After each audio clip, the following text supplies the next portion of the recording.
Kaixo lagunok! Honaino heldu gara 3 hilabetetan zehar. 3 hilabete emanda! Wow! Arrapaladan pasatu zait zuekin denbora banatzen. Hainbat esperientzia, aktibitate, sentimendu, ikaskuntza eta momentu oso bereziak. Gogoratu, parte hartu dugu ipuinen bidez emozioetan, irudimenean, sormenean, eta benetako importanteak diren baloreetan. Barneratu dugu berdintasuna, eta elkarrekiko diferentzia. Eta nola ez, ingurugiroa eta naturarekiko laguntasuna. Eta gainera, primeran pasatu dugu. Momentuz, hemen amaitzen da umetekako abentura virtuala. Nik nire bihotzeko maitasun osoz botatzen dizkizut.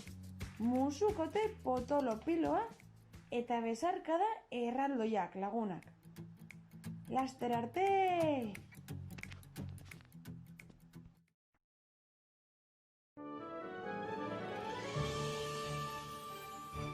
Udazkenean, haizea eta hotza heldu ziren, eta lore guztiak hasi ziren dardarka. Egunak laburtu egin ziren, gauak luzatu, eta lorategia atseden hartzeko prestatu zen. Enarek lurralde epeletara alde egin zuten negua igarotzeko. Marigorringoak aterpe eroso baten bila zebiltzan. Inorriak inorritegietan eskutatu ziren. Eta barraskiloa oskol barruan sartu zen eguraldi onaren zain. Baina Pitzilili oso lore jakinguratsua zen, eta elurra ikusteko gogoa zuen. Horregatik, trampa egin zuen loaren maitagarria lore guztien gainetik pasatu zenean bere makilatxo magikoarekin esanez. Loa, lolo, loreak, amapolak, arrosak, bitzi loreak, loa, lolo, loreak. Loreek kasu egin zioten maitagarriari, eta gozo-gozo lokartu ziren belar artean. Belarra bera ere kuskurtatuta zegoen haizearen indarrez. Bitxilili hotxikarak hartu zuen. Ez zegoelako ohituta halako temperaturara txikietara. Ai, ene! Hau haize hotza! Zer egingo dut orain berotzeko? Pentsatu zuen urduri. Laguntza eske, gaztaina hostoei begiratu ziren. Hostoek harrituta galdetu zioten. Zergatik ez zara lokartu beste lore guztiak bezala? Loaren maitagarria pasatu denean? Elurra zer den jakin nahi dudalako. Aurten ez nageratuko naiz elurra ikusi arte. Hori ze erabaki dut. Ilusio itzela daukat. Erantzun zien. Hor konpon, elurra oso polita da, baina arriskutsua zuretzat, lore fin eta ahul hori. Bitxililik orduan, estaltzeko eskatu zien gaztaina hostoei, baina hostoek ezetz. Guk ezin dugu, Bitxilili, haizeak nora eraman ara joan behar dugulako. Baina esaiozu iratzeari babesteko, eta eskatu goroldioari egiteko soineko bat zure zurtoinaren inguruan. Bitxilili dardara zegoen, hotzez bai, baina baita beldurrez ere. Erabakia hartua zuen eta ezin zuen atzera egin.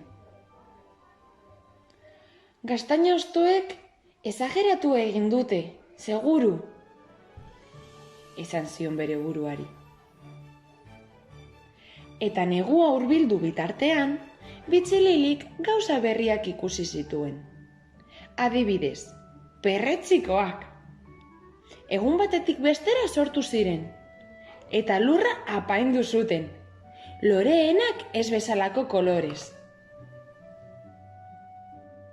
Garai horretan eguzkia goiz eskutatzen zen. Bitxililiri amaigabea egiten zitzaion denbora, bere lagun guztiak lotan zeudelako maitagarria makillatxo magikoarekin pasatu zenetik. Ematen zuen dena zegoela lozorroan, eta bakarrik sentitzen zen lorategian. Baina, egunak ilunak izan arren eta lorerik ageri ez arren, mikak kontu kontari aritzen ziren. Eta txolarreak, txantzangorriak, amiltzak eta sosoak lagun egiten zioten beren kantuekin. Egun batean, lorategiko txoriak bildu egin ziren Bitxililiri buruz hitz egiteko. Triste eta dardarti ikusten zuten, eta nola edo hala ulertarazi beharko zioten arriskutsua zela neguan esna geratzea. Pio, kaixo Bitxilili, zergatik ez zaudelo beste lore guztiak bezala? Pip. Kaixo lagunok, zuek ondo ezagutzen duzuen negua, badakit, baina nik ez dut sekula elurra ikusi, eta haren zain geratzea erabaki dut. Zoragarria omen da. Pio, bai, oso polita, baina arriskutsua zuretzat. Elurra gainera, jausten bazaizu, zurtoina apurtu aldizu. Estali egingo zaitu eta ezingo duzu eguzkia ikusi, eta zuk eguzkia behar duzu bizitzeko. Arrazoi duzue. Horregatik aitortzen dizuet gero eta kikilduago nagoela. Ordu txarrean sartu nintzen abentura honetan. Txoriek penatuta, iratzearekin eta goraldioekin hitz egin zuten loreari laguntzeko. Iratzeak haizetik babestu zuen, eta goroldioak zurtoina estali zion. Taupaka, berde baten moduan. Bitxilili hotsak zegoen oraindik, baina ez lehen beste. Bat-batean, Bitxilili zegoen tokian lur pila bat eratu zen. Nor da bilor? Satorra naiz, eta zu nor zara? Bitxilili, azer ikara eman didazun. Barkatu baina zuk esan ukelo egon behar. Eta zu zer zabiltza? Ni lorategi honetan bizi naiz, eta etxea prestatzen dihardut negurako.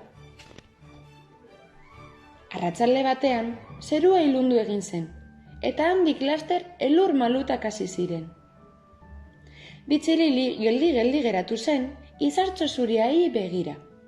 Nola etxaten ziren lurrean, adarretan, eta baita bere petalo zurietan ere. Iratzea oiuka hasi zen. Elurra! Elurra da! Orduan, Bitxilili adi egon zen zatasunik ez galtzeko, eta zoriontsu sentitu zen. Azkenean, bere ametsa bete zuelako. Eta txori guztiak, txolarrea, txantzangorria, amilotxa, sosoa eta milaka bera ere, hurbildu egin zitzaizkion. Hegoak zabaldu zituzten eta estali egin zuten. Zulo bat utzita loreak elurra ikusezan. Nola zuritzen zuen lorategi osoa.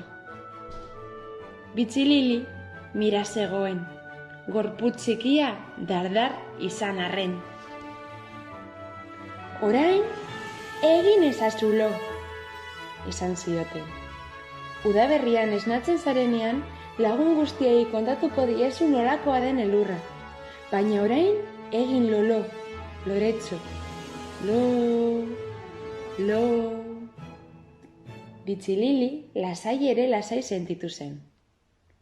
Begiak itxi zituen, irudi zuriz beterik eta etxan egin zen. Eta segituan geratu zen loseko.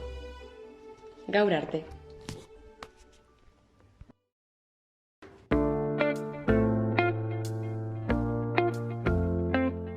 Marea biziak onaino ekarri gaitu, ez ginen irten behar, ontzizar batean. Liztorrak begietan, eta bimalko gazi, laroxak usainik ez du, naiz eta loratzen utzi.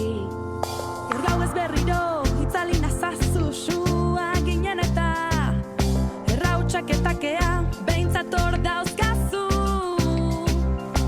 Hemen eta han, arteko lekuren batean, ikusiko dugu elkar. Hemen eta han, arteko lekuren batean, ikusiko dugu elkar.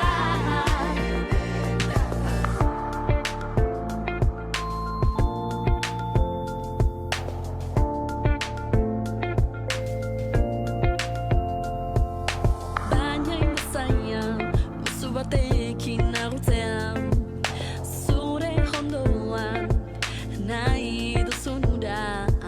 Ezin jakin noiz, bihurtzen den da zen, iklu batera eki genuen, naiz hasi zitzaigun, basamortuan urtzen.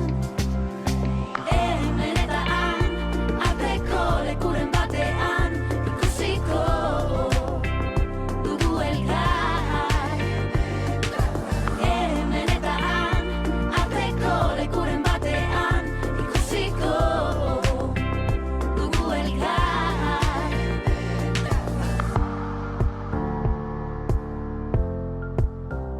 Miaka gero arte ditu, baina ezin esan agur. Miaka gero arte ditu, baina ezin esan agur. Miaka gero arte ditu, baina ezin esan agur. Miaka gero arte ditu, baina ezin esan agur. Miaka gero arte. Miaka gero arte. Milaka gero arte ditut, baina ezin esan agur. Milaka gero arte ditut, baina ezin esan agur.